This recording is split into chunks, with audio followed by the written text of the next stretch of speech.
Assalamu alaikum viewers. Today I am back with a part of the series and that is essay writing.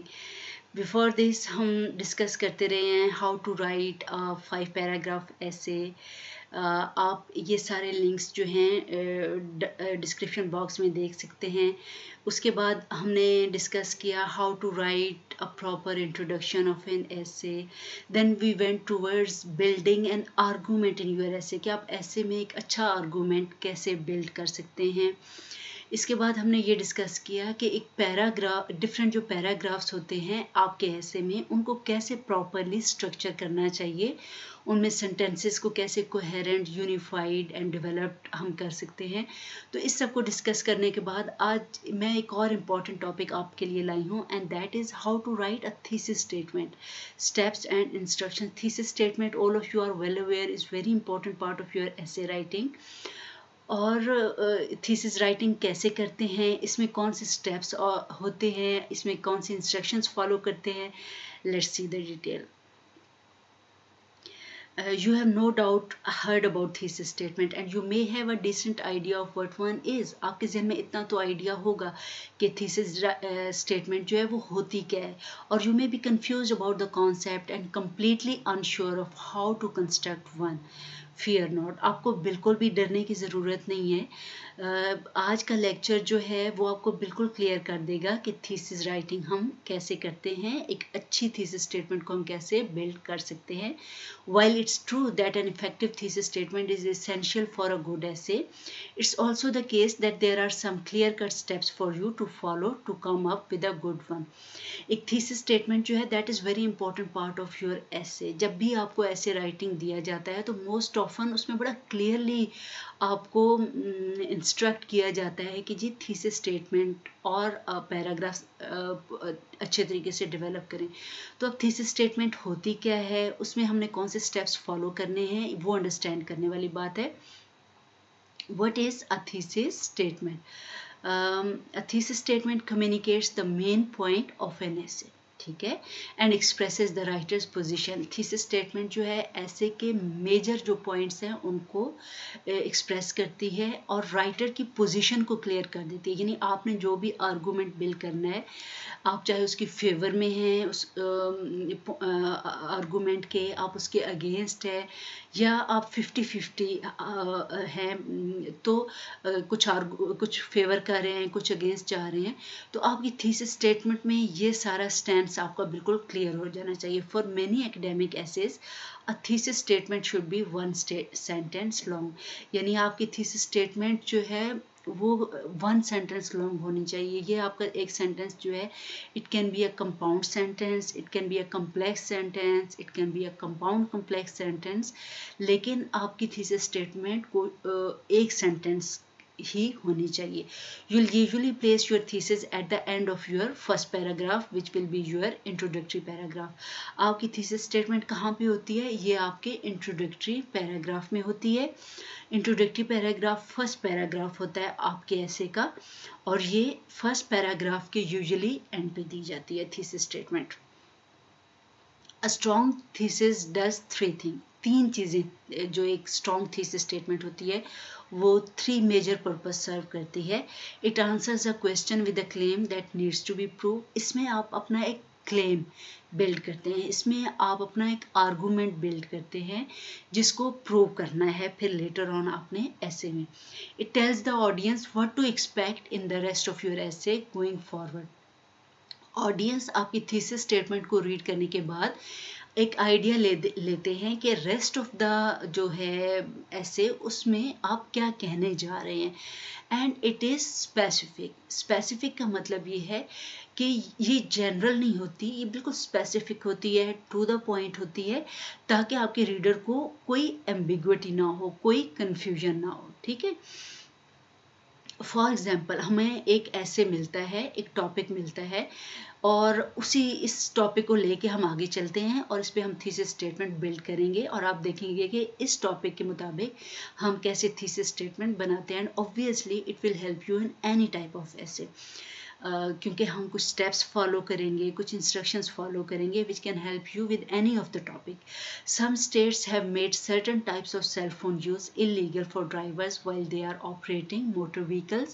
Some of these bans apply only to texting and some bans apply to all handheld cell phone use. Some people argue that all cell phone use by drivers is dangerous and that all use by drivers should therefore be banned. Should your state completely ban all cell phone use for drivers while they are operating motor vehicles? Write a persuasive essay in which you present your argument. Be sure to provide a clear thesis and examples in your essay. यानी ये अब आपके सामने एक example है ऐसे की जिसके मुताबिक हम जो है थीसिस स्टेटमेंट लिखेंगे. This writing prompts call for a persuasive ऐसे. यानी अब आपने कौन सा ऐसे लिखना है? परसुएसिव ऐसे लिखना है, कन्विंसिंग ऐसे लिखना है that argues in favour of और against a ban on all cell phone use for drivers who are operating motor vehicles. यानी आपने या तो फेवर में जाना है या अगेंस्ट जाना है कि बैन होना चाहिए सेल फोन पे ड्यूरिंग ड्राइविंग या नहीं होना चाहिए, या फिर इन बिटवीन 50-50 आप फेवर कर रहे हैं कुछ अगेंस्ट है. तो वो बाहर आपने जो भी आर्गूमेंट बिल्ड करना है, you have to give a clear stance in your thesis statement. The key question from our prompt is, should your state completely ban all cell phone use for drivers while they are operating motor vehicles? यानी ये एक जो है की question है जो आपसे पूछा गया है.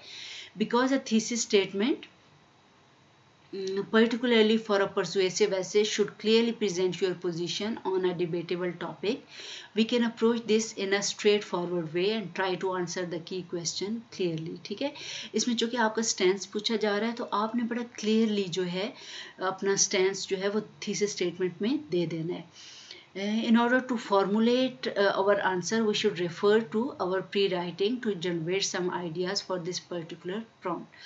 We'll brainstorm ideas both in support of and in opposition to a complete ban on cell phone use for drivers. ठीक है, हम brainstorm करते हैं जी कुछ ideas को, और उसमें फिर हम ये देखेंगे कि ब्रेनस्टॉर्मिंग कैसे हमें हेल्प करती है थीसिस स्टेटमेंट को बिल्ड करने में. हम पहले कुछ आइडियाज़ जो हैं वो सपोर्ट में ले लेते हैं कि अगर हम सपोर्ट करते हैं बैन को तो हमारे पास कौन कौन से आइडियाज़ होना चाहिए. This brainstorming is very important. Actually brainstorming जब आप करते हैं that gives you an idea about the thesis statement. ठीक है, आप आउटलाइनिंग कर देते हैं तो इट बिकम्स वेरी इजी कि आप वहाँ से अपनी थीसिस स्टेटमेंट बिल्ड करें. मोस्ट ऑफ द टाइम लोग क्या करते हैं कि वो पहले अपना पूरा ऐसे लिख लेते हैं, बॉडी लिख लेते हैं, और जो इंट्रोडक्टरी पैराग्राफ है उसको एंड पे लिखते हैं, क्योंकि अब जब थीसिस कर लिया तो यू हैव क्लियर आइडिया कि आपने इंट्रोडक्शन में क्या देना है और थीसिस स्टेटमेंट पे. या अगर आप स्टार्ट में भी देते हैं तो ब्रेनस्टॉर्मिंग इस तरह की आपको बहुत हेल्पफुल हो सकती है. स्पोर्ट में आप क्या कर सकते हैं कि ban would cut down a distracted driver, it save lives, would reduce accidents, would send a message that no distractions are acceptable while driving. फिर अगर आपने अगेंस्ट जाना है बैन के तो फिर भी आपने कुछ आर्गूमेंट्स बिल्ड करने हैं, जैसे I have never had a car accident while using my cell phone. Talking on a cell phone is no more distracting than using the car radio. Drivers should be allowed to take or make emergency calls. Hands-free cell phone use is safe and shouldn't be banned. Lawmakers should focus on real distractions like texting. अब ये यानी वो सारे argument है जो आप opposition में देंगे, जिसमें आप ये कहेंगे कि जी बैन नहीं होना चाहिए. ठीक है, तो अब हमने क्या स्टैंस बिल्ड करना है उसको हम देख लेते हैं. Should your state completely ban a cell phone use for the drivers while they are operating motor vehicle? ये हमारा major question है. You can use some of the fundamentals from the key question from a writing prompt to drive a thesis statement. अब आपने यहाँ से basic ideas लेने हैं अपने थीसिस स्टेटमेंट को बिल्ड करने के लिए. We can flip the basic component of our key question to form the first draft of a thesis that directly responds to the question. यानी ये जो मेन क्वेश्चन है हम इसी से हेल्प लेंगे कि एटलीस्ट हम अपने थीसिस स्टेटमेंट का फर्स्ट ड्राफ्ट जो है वो यहाँ से फॉर्मुलेट करें और फिर मज़ीद हम उसको पॉलिश करेंगे. Okay, we could answer, my state should completely ban cell phone use for the drivers while they are operating motor vehicles. अब ये देखें कि हमने ये जो एक पार्ट लिया है थीसिस स्टेटमेंट का, उसी क्वेश्चन में से लिया और उसमें हमने अपना जो स्टैंस है वो बिल्ड कर लिया है कि my state should completely ban all cell phone use for drivers while they are operating motor vehicles. One benefit to using the basic components of the key question as we construct a thesis is that we can know that we are directly answering the question without getting off track. यानी हम divert नहीं हो रहे. जब हम उसी की question में से कोशिश करते हैं थीसिस स्टेटमेंट लेने की, तो इसका मतलब ये है कि हम बिल्कुल ऑफ ट्रैक नहीं होंगे. Note that the flipped answer to our key question is just our first draft. ये हमारा फर्स्ट ड्राफ्ट है, इसको हम मजीद भी पॉलिश कर सकते हैं. जैसे वही वाला हमारी जो फर्स्ट ड्राफ्ट है वो आपके सामने यहाँ पे लिखा हुआ है. You can see here, my state should completely ban all cell phone use for drivers while they are operating motor vehicles. ठीक है, तो आप इसमें एक चीज़ जो है वो नोट कर रहे हैं वो ये है कि शुड का यूज़ हुआ है. इसको हम अभी जाके डिस्कस करते हैं. It's important to consider other additional information that we may want to include in our thesis. यानी ये प्रॉम्प्ट तो हमने इमीडिएटली कहाँ से ले लिया, थीसिस क्वेश्चंस में से. Though it's certainly not a required format, some students and writing instructor वो ये कहते हैं कि आपको शुड के साथ बिकॉज का यूज़ भी करना चाहिए for thesis statement for persuasive ऐसे. यानी परसुएसिव ऐसे में आपको बताना चाहिए कि आप एक चीज़ जिस पे के फेवर कर रहे हैं तो आप क्यों कर रहे हैं. This approach allows you to state your position clearly as well as your reasoning for that position. तो आप इसमें ये हो जाएगा कि आप जो रीजनिंग दे रहे हैं उसकी रीज़न क्या है, बिकॉज लगाने से आप वजह दे देते हैं. ठीक है, इसी तरीके से we'll need to add a because clause to our drafted thesis in order to fit this format. We won't need to make up our because reasoning on the fly. हम because reasoning ऐसी हवा में नहीं दे देंगे, बल्कि हम कोई strong argument देंगे because के बाद. Instead we can draw our reasoning directly from our brainstorming ideas. हम ये अभी जो हमने ideas brainstorm किए थे हम वहीं से arguments लेंगे. We may decide that our strongest and most fundamental ideas are would cut down on distracted driving and would reduce accidents, save lives. यानी ये 3 major ideas थे, benefits थे जो हमने अपने प्री राइटिंग में देखे कि अगर हम बैन करें तो ये हमें बेनिफिट्स हो सकते हैं. Note that we are not pulling minor details from our pre writing. आपने ये भी एक चीज़ नोट करनी है कि हम बिल्कुल माइनर डिटेल्स जो हैं वो नहीं ले रहे. Instead we should consider at this point what we would like the major point of our essay to be. This will be the main point that all of our other points will support. यानी ये major points होंगे और बाकी minor details जो हैं वो rest of the essay में हम डिस्कस करेंगे. We can always go back and tweak our thesis a bit later if needed, but at this stage arguing that a ban on all cell phone use for drivers would reduce distractions and therefore car accident is a good approach. ठीक है, तो इसमें हम ये देखें अब हमारे पास जो थीसिस स्टेटमेंट है वो बिल्कुल क्लियर आ गई है, जिसमें हमने शुड का यूज़ भी किया हुआ है और बिकॉज का भी. यानी पहले तो हमने आर्गूमेंट बताया कि my state should completely ban all cell phone use for drivers while they are operating motor vehicles because such a ban would reduce distractions and save lives. तो अब जो आर्गूमेंट हमने क्यों दिया उसकी हमने रीज़न भी दे दी. So this is how we formulate the thesis statement. अपना आर्गूमेंट बिल्ड करते हैं और उस आर्गूमेंट के पीछे हम रीज़न दे देते हैं और most of the time persuasive essays में हम इस तरह का स्ट्रक्चर फॉलो करते हैं जैसे शुड और बिकॉज का. Let's move. अच्छा, ये तो हमारे पास एक एग्जांपल थी. अब हम एक और एग्जांपल देख लेते हैं थीसिस स्टेटमेंट की और वो है there is no great success without failure. अब ये आपके पास टॉपिक है, इसको आपने लिखना है. Develop an essay that explain how much you agree or disagree with the previous statement using examples from your reading experiences or observation. यानी अब आपने either you can agree, disagree या for example agree अगर आप करते हैं तो आप कहेंगे कि failing has its own virtues. ठीक है, यानी आप इससे एग्री कर रहे हैं स्टेटमेंट से, there is no great success without failure. अगर आप डिसएग्री करेंगे तो आप कहेंगे winning is all that matter, कि फेलियर तो इम्पॉर्टेंट ही नहीं है, ओनली विनिंग इज़ इम्पॉर्टेंट। या फिर आप ग्रे एरिया में रहते हैं, कुछ आप एग्री कर लेते हैं और कुछ डिसएग्री कर लेते हैं। आपका जो भी पॉइंट है, बहरहाल आपने थीसिस स्टेटमेंट को उसके मुताबिक बिल्ड करना है। Your thesis is going to tell us your position. So following the formula for a strong thesis, जो हमने पहले डिस्कस किया, we'll try our own। ठीक है, हम अपनी थीसिस स्टेटमेंट जो है वो बिल्ड करेंगे। अगर फॉर एग्जांपल हम ये वाली थीसिस स्टेटमेंट दें, success is defined by winning not failure, but failure is an essential part of learning to succeed. अगर ये हमारी जो है थीसिस स्टेटमेंट है, do you think that it satisfy the 3 requirements जो एक थीसिस स्टेटमेंट में होनी चाहिए, जो हमने लेसन के स्टार्ट में डिस्कस की थी कि एक थीसिस स्टेटमेंट को जो है आर्गूमेंट बिल्ड करना चाहिए, एक रीडर को क्लैरिटी देना चाहिए और इसको स्पेसिफिक होना चाहिए।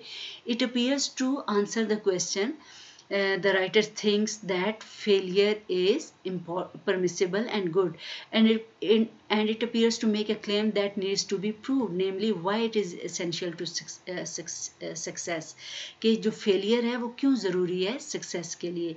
The audience can expect an essay about failure, but it's a little broad and lacks specific। यानी ये जो statement है ये कोई बहुत ज़्यादा specific नहीं है, ये general है। आपके audience अब आपसे expect करेंगे कि आप फेलियर से रिलेटेड बताएं कि why failure is important for success, और इस पे आर्गूमेंट बिल्ड आपने सारा करना है। ठीक है, तो what about the second component, यानी आपने एक तो ये बताना है कि success is defined by winning not failure, और जो सेकंड इसका कंपोनेंट है, failure is not essential part of learning to succeed, failure is an essential part of learning to succeed. Can you fully explain this argument? I don't think so, unless you are going to explain every failure you can possibly have in your life. ठीक है, यानी जितने आपके life के failure हैं आप उन सबको बताएं और फिर प्रूव करें कि failure is an essential part of learning to succeed. you are going to have to be more specific, as it is the thesis might be worth talking about, but it's too broad to say for sure। यानी ये बहुत ज़्यादा broad है, ये बहुत ज़्यादा general है। इस थीसिस स्टेटमेंट को डिफेंड करना तो हमें ज़रा ज़्यादा स्पेसिफिक होने की ज़रूरत है। will address how to revise this thesis। अब हम ये देखते हैं कि ये जो thesis statement है इसको हम मज़ीद specific कैसे कर सकते हैं। When revising your thesis, ask yourself, does the thesis make one argument that my reader can disagree with? कि ये एक ही आर्गूमेंट बिल्ड कर रही है, टू मैनी आर्गूमेंट्स, यानी बहुत ज़्यादा आर्गूमेंट से क्या होता है कि रीडर कंफ्यूज हो जाता है कि आपका ऐसे जो है एक्चुअली वो है किस आर्गूमेंट पे। इसलिए आपने बहुत ज़्यादा आर्गूमेंट अपने थीसिस स्टेटमेंट में नहीं देने। Number 2, does the thesis allow me to fully explain my argument in the space I am given. यानी आप ये ना हो कि बहुत ज़्यादा आर्गूमेंट अपने थीसिस स्टेटमेंट में दे दें और आपके पास इतना टाइम और स्पेस ही नहीं है कि आप उन सारे आर्गूमेंट को सपोर्ट कर सकें। अगर ऐसा नहीं है तो you will have to narrow your topic, फिर आप अपने टॉपिक को क्या कर लें, नैरो डाउन कर लें। Is this thesis worth talking about? कि क्या इसकी importance भी है? This step often gets left out, but it's important. It's okay if the argument you want to make is way out in the left field, but you have to work extra hard to justify it. ठीक है, तो आपने देखना है कि आपका argument जो है वो कितना important है। ठीक है, ये इस काबिल है कि इस पर कोई बात की जाए। What about this thesis statement? Michael Jordan, President Abraham Lincoln, and a group of Singaporean scientists all have one thing in common. They think that failure is not only normal but necessary for success, and you should too. अच्छा, अब अगर आप compare करें इस thesis statement को पहले वाली thesis statement जो कि बहुत जनरल थी, तो आप ये देखेंगे कि ये thesis statement answers the question the writer poses and makes a claim that needs to be proved. यानी अब बड़ा स्पेसिफिक किस्म के एक आर्गूमेंट दे दिया गया है और एक क्लेम है जिसको आप बहुत इजीली प्रूव कर सकते हैं। It takes the position that failure is necessary for success and even directly confronts the reader that they should believe the same thing, thus pulling the reader into essay. It also gives 3 odd specific examples upfront that they are going to talk about in the essay. This combination of specifics and challenging the reader makes this an effective thesis. यानी एक तो ये है कि examples दे दी गई हैं, ठीक है, स्पेसिफिक एग्जाम्पल्स दे दी गई हैं, एंड सेकंड चैलेंज दे दिया गया है कि they think that failure is not only normal but necessary for success and you should too. बड़ा एक बोल्ड चैलेंज दे दिया गया है आफ्टर गिविंग द एग्जाम्पल. तो ये जो कम्बिनेशन है इस तरह का, दैट इज़ क्वाइट अट्रैक्टिव और इसको प्रूव करना भी क्वाइट ईजी हो जाता है as compare to general thesis statement. तो अब हम असेस करते हैं अपनी थीसिस स्टेटमेंट को. अपनी थीसिस स्टेटमेंट को कैसे असेस करना है. Don't make any points in your thesis that won't be in the rest of your paper. आपने अपनी थीसिस स्टेटमेंट में कोई ऐसा पॉइंट नहीं देना जो कि आपने बाकी ऐसे में डिस्कस ही नहीं किया. डोंट मेक योर थीसिस सो वेग that it does not really communicate anything of substance. यानी इसको आपने अनक्लियर नहीं रहने देना. Assessing your thesis. Your thesis statement should be specific but not so overly detailed that it can't be one concise sentence. यानी आपकी thesis statement जो है इसको स्पेसिफिक होना चाहिए, ठीक है, इसमें इंपॉर्टेंट पॉइंट्स तो होना चाहिए, लेकिन इसका ये मतलब नहीं है कि आप इतनी डिटेल दे दें कि वो आपकी थीसिस स्टेटमेंट बहुत ज़्यादा बड़ी हो जाए, बहुत ज़्यादा लेंथी हो जाए. नो, आप स्पेसिफिक के साथ साथ आपने कंसाइज भी रहना है. If you end up with a thesis statement that is so overly detailed that it's a bit cumbersome, it may be a good idea to edit it. आपको लगे कि thesis statement बहुत ज़्यादा डिटेल है तो इसका मतलब है कि अब आपको उसको edit करना चाहिए to make it concise. You don't need to include every major point from your paper in your thesis statement, just the major point or points that make up the heart of your argument. यानी वो major points लें, हर major points मत लें. Only take those major points which really are important to show your argument. ठीक है, तो वो आप ले सकते हैं. Remember that your thesis should serve as a guide for both you and your reader. ये एक गाइड है आपके लिए और आपके रीडर के लिए. A good thesis can help you stay on track. और thesis एक अच्छी जो thesis statement है वो आपको off track नहीं होने देगी. As you write your body paragraphs, you can ask yourself whether each point directly supports your thesis. जब आप अपने बॉडी पैराग्राफ्स लिखते हैं तो आप अपने आप से ये क्वेश्चन कर सकते हैं कि क्या आपने थीसिस स्टेटमेंट में जो पॉइंट्स बिल्ड किए हैं वो आपके मेजर आर्गूमेंट को सपोर्ट कर रहे हैं. ठीक है, इसी तरीके से आप जब पैराग्राफ्स लिख रहे होते हैं तो वो भी आपको ये देखने की ज़रूरत है कि are they revolving around the thesis. Your thesis will also help guide the reader so that he or she knows where your essay is headed and won't be confused about your main point. ठीक है, lesson summary. Remember that a great, well-written and revised thesis answers a question and makes an argument. It sets the reader's expectations, has one main point, overarching points, and does not promise more than it can deliver in the space provided. It is specific and concrete and is worth talking about and can be well argued. अच्छा, objectives क्या थे इस lesson के. After watching this lesson you should be able to describe the 3 requirements of a strong thesis, explain how to write a thesis when you have given an essay prompt and when you are not, understand how to revise a thesis. Thank you so much for listening. See you in the next lecture with some other good topic. लेकिन उससे पहले don't forget to subscribe my channel, hit the like button and don't forget to comment. I'll be waiting for that. See you in the next lecture. Until then, Allah Hafiz.